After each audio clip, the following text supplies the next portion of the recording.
Okay, hey guys. I just wanted to do another video now. I was actually supposed to do this a couple of days ago, but I just got off track a little bit there.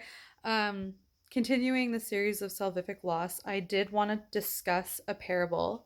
I think this will be maybe just the last one I do in this series for now, just because there's a lot of other topics that people are bringing up that I really think are important to get to. Um, I will eventually get back to this, but I'm gonna just I'm going to discuss the parable of the talents. People will use this to say that you can lose your salvation based off your works. So I'm going to go ahead and read it, and then I'm going to try and do a quicker one today just because my house is a little chaotic. So hopefully I can clear it up quickly, simply for you without going into too much depth. I don't really think too much depth is even really required to explain this one, not proving that you can lose salvation. I think it's a lot simpler to understand than that. Just keep in mind, guys, when you're reading anything in the Bible, when you're reading the parables, things like that, remember they're parables, okay? They're not to be taken totally literally word for word, right? But they are illustrating a point. And these points are usually cross-referenced with other themes in the Bible. Like there's a reoccurring theme throughout the entire Bible, in the Old Testament and the New.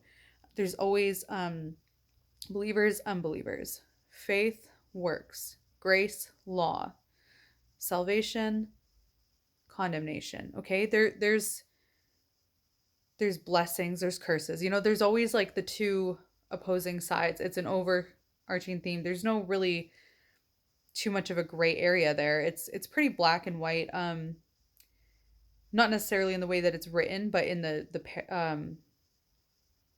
way things are explained.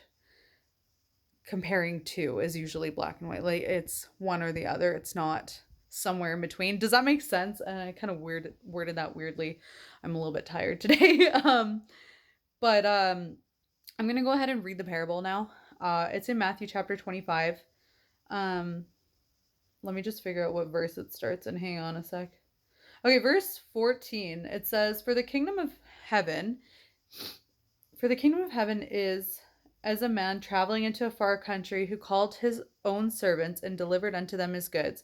And unto one he gave 5 talents, to another 2, and to another 1, to every man according to his several ability, and straightway took his journey. Sorry. And straightway took his journey. Then he that had received the 5 talents went and traded with the same, and made them other 5 talents. And likewise he that had received 2, he also gained other 2. But he that had received 1 went and digged in the earth, and hid his lord's money.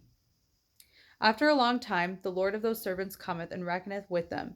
And so he that had received 5 talents came, and brought other 5 talents, saying, Lord, thou deliveredst unto me 5 talents. Behold, I have gained beside them 5 talents more.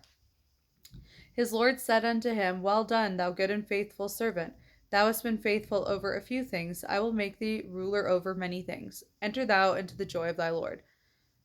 He also that had received 2 talents came and said, Lord, thou deliveredst unto me 2 talents.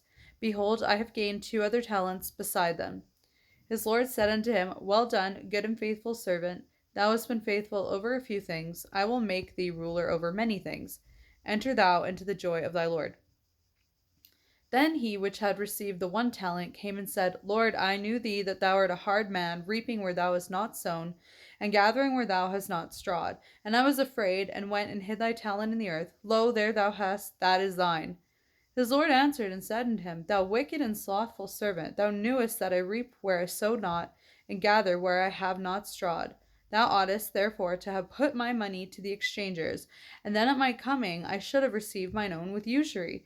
Take therefore the talent from him, and give it unto him which hath 10 talents. For unto every one that hath shall be given, and he shall have abundance. But from him that hath not shall be taken away even that which he hath. And cast ye the unprofitable servant into outer darkness. There shall be weeping and gnashing of teeth. Okay. All right. So it's a longer one. There's a lot of reading. But you have to read it as a whole.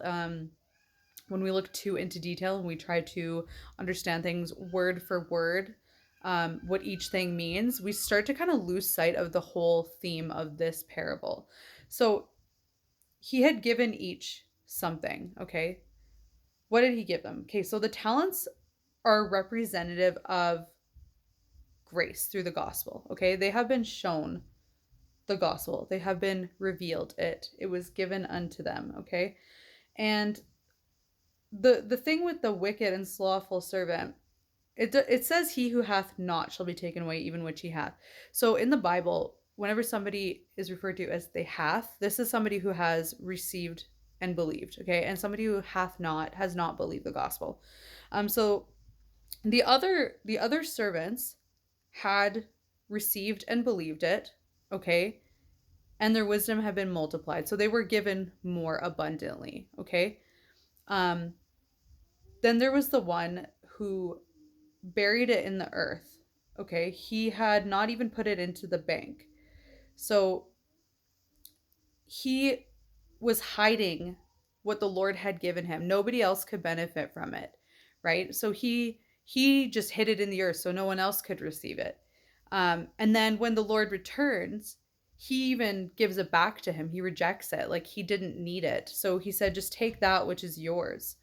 Um, he said, "Lo, there thou hast, that is thine." So he rejected what the Lord had given him. So the Lord was saying, you could have at least, put it into the exchangers, and then he would have received his own with usury. So he could have just, even if he had just received and believed the gospel, it would have at least been his own. And that's it, even if he did nothing with it. But he had actually fully rejected it. So it says they'll be cast into outer darkness. So we know that believers are not in darkness, right? It's always unbelievers that are in darkness. Um, they didn't receive through belief. Okay. Um, so I think that's really the overall theme. It says, "That which he hath not shall be taken away, even that which he hath." So he is blinded. He is in outer darkness. Even he had received the gospel, but he didn't believe it. Like he heard it, but he rejected it. Even his view on God was wrong. He told his Lord that he was a hard man. He said, "You're reaping where you have not sown." So he was afraid. He says, "And I was afraid and went and hid thy tail in the earth." So he had feared the Lord as well. He had feared him, but not in like godly reverence. He was afraid of him. Okay, so he was afraid to believe because he didn't put any trust into what he was given. Okay. And the same could be said for work salvationists. They have heard it, they have received the gospel, but they are rejecting it in a sense because they are adding their works to it because they don't trust what the Lord had given them. They don't trust that his grace is sufficient.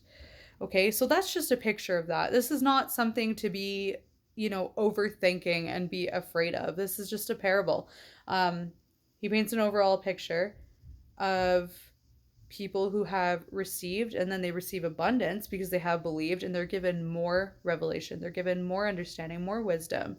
Okay, but the one who didn't believe, even whatever he had, he's even more in darkness. Okay, he's rejected it. So I hope that clarifies things a little bit. This is it's really not that hard when you think of it in the light of the gospel. We got to put on our our grace goggles or our gospel glasses, whatever you want to call it, when we're reading the Bible, right? Um, and that makes things so much easier to understand because there is that same common reoccurring theme. The way that we don't read it is, okay, Jesus is teaching this, so salvation was different during his ministry, and then, during the church age, it's just by faith alone. No, no, no, guys, don't do that. That's kind of rejecting the whole point of Jesus dying on the cross if we still had to work for it or work to maintain it, right? He said it's finished. If it wasn't finished, then that would make God a liar, right? He did all the work for us, okay? So just rely on that. Put your faith alone in his finished work and do not fear. Now, I'm not saying that we should go out and just, put it into the bank and just keep it to ourselves. Like, let your light shine before men. Give other people the gospel. Share it with others. Don't stop trying to serve the Lord just because it's not required to be saved. We can receive rewards, but we're also glorifying our Father in heaven. We're building on his kingdom when we do that. Everybody benefits when we build, okay? Every saved person benefits from whatever we build. So be encouraged. You don't have to fear God if you are saved. Um, the fearful are usually used in context with the unbelieving, okay? We fear God in a sense of reverence, but we don't fear him like we're afraid of him, okay? Um, we don't have to feel that because there's no condemnation for those who are in Christ Jesus. There's no condemnation for us. So that's kind of my goal on this channel. I do want to help the saints to rest in Christ's finished work, not to fear, but to be encouraged to serve him out of love, okay?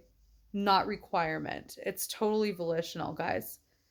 But that just makes it all the more meaningful. Okay, so be blessed. I hope this helps. If you have anything to add about this, I might have missed a point that you don't understand. I know I kind of rushed through it. Just let me know in the comments down below, and I will see you tomorrow. God bless you.